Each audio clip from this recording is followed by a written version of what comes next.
আমাদের একজন অন্য ধর্মাবলম্বী ভাই তিনি একটি প্রশ্ন পাঠিয়েছেন। তার প্রশ্নটাই আমার হাতে সবার আগে আছে, উপরে আছে। আমি সেই প্রশ্নটির উত্তর দিয়ে শুরু করছি। তিনি লিখেছেন, আমি জন্মসূত্রে একজন হিন্দু। পৃথিবীতে অনেক ধর্মগ্রন্থ বিদ্যমান এবং প্রতিটা ধর্মগ্রন্থই তার অনুসারীদের কাছে সত্য এবং তাদের কাছে এর সত্যতা প্রমাণ করার জন্য যথেষ্ট যুক্তিও রয়েছে। আমার প্রশ্ন হলো, আমি যদি কোনো একটা ধর্মগ্রন্থকে সঠিক বলে মেনে নিতে চাই, সেটা কিভাবে সম্ভব, কিভাবে হবে? আমি কিভাবে বুঝবো যে এটাই সঠিক, বাকিগুলো ভুল? যেহেতু সবার নিজের ধর্মগ্রন্থগুলো সঠিক বলে মনে করেন, আমি নিরপেক্ষভাবে কোনটাকে সঠিক বলে মেনে নিব এবং কেন মেনে নিব? খুবই গুরুত্বপূর্ণ এবং খুবই প্রয়োজনীয় প্রশ্ন করেছেন আমাদের এই ভাই। আমি প্রথমে তাকে ধন্যবাদ জানাই তার প্রশ্নটি আমাদের কাছে উপস্থাপন করবার জন্য।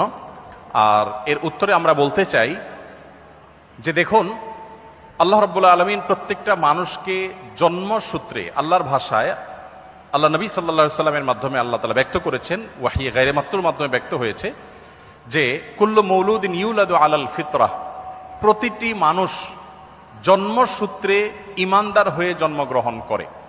প্রত্যেকটা মানুষের স্রষ্টার প্রতি বিশ্বাস, এটা নিয়েই সে দুনিয়াতে আসে। এই স্রষ্টা সংক্রান্ত যে ধারণা, এটা তার সমাজ, তার পরিবার থেকে যেটা পায় সেটাকেই সে ধারণ করে। বাকি স্রষ্টার প্রতি ধারণার এই বিশ্বাসকে নিয়েই মানুষ জন্মগ্রহণ করে। তার বাবা মা সম্পর্কে আল্লাহ নবী সাল্লাল্লাহু আলাইহি ওয়াসাল্লাম বলেছেন, ইল্লা আন্না আবওয়াহু ইয়াহুদানিহি আও ইউনাসরানিহি আও ইমাজ্জিসানিহি। মানুষ যে বিভিন্ন ধর্মের অনুসারী হয়, এটা তার পরিবার থেকে যে দীক্ষা পায়, পরিবার তাকে যেদিকে গাইড করে সে সেদিকে যায়। বাকি জন্মসূত্রে সে আল্লাহ বা সৃষ্টিকর্তা যে একজন আছেন, সে এক সত্তার প্রতি বিশ্বাসী হয়েই জন্মগ্রহণ করে। তারপরে সে ডাইভার্ট হয়ে যায় পারিবারিকভাবে যে গাইডেন্স পায় সেই গাইডেন্সের আলোকে। এখন আপনি যখন প্রাপ্তবয়স্ক হন, আপনি যখন দেখবেন যে একাধিক ধর্মগ্রন্থ বা একাধিক ধর্ম পৃথিবীতে আছে। আল্লাহ তাআলা কোরআনে কারিমে বলেছেন, ইন্নাদ-দীন ইনদাল্লাহিল ইসলাম, আল্লাহর কাছে একমাত্র মনোনীত দিন হলো ইসলাম। এই কথা যখন আপনি জানতে পেরেছেন, তখন আল্লাহ তাআলা আপনাকে যে বিবেক দিয়েছেন, সেই বিবেক খরচ করে আপনি ইসলামকে জানার চেষ্টা করবেন।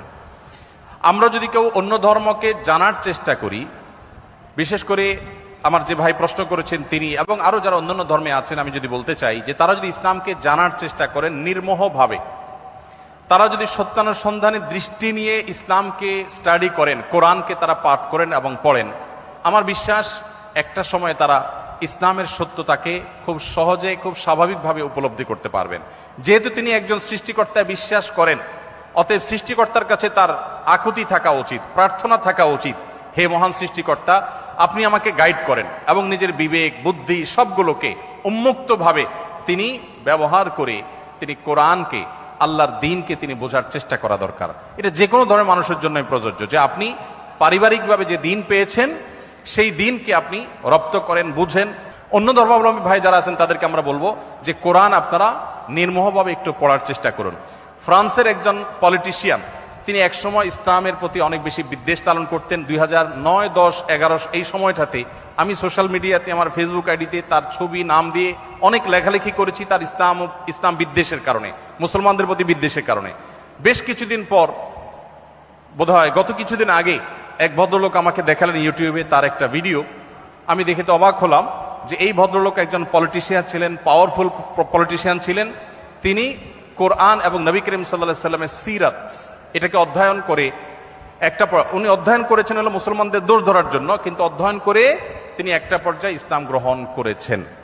অতএব আমি আমার এই প্রশ্নকর্তা বন্ধুকে বলবো, আপনি দুটি জিনিস, একটি হলো আপনি মুক্ত মন নিয়ে কোরআনে কারিমটা একটু পড়ুন এবং প্রিয় নবী সাল্লাল্লাহু আলাইহি ওয়াসাল্লাম পুরো জীবনীটা একবার পড়ুন।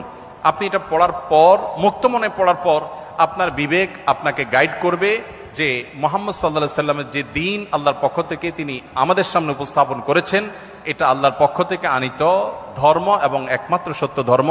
এবং ইন্নাদ-দীন ইনদাল্লাহিল ইসলাম, এই আয়াতের মর্ম আপনি উপলব্ধি করতে পারবেন যদি কোরআনটা আপনি নির্মোহভাবে পড়েন এবং নবী সাল্লাল্লাহু আলাইহি ওয়াসাল্লামের সিরাতটা আপনি পাঠ করেন।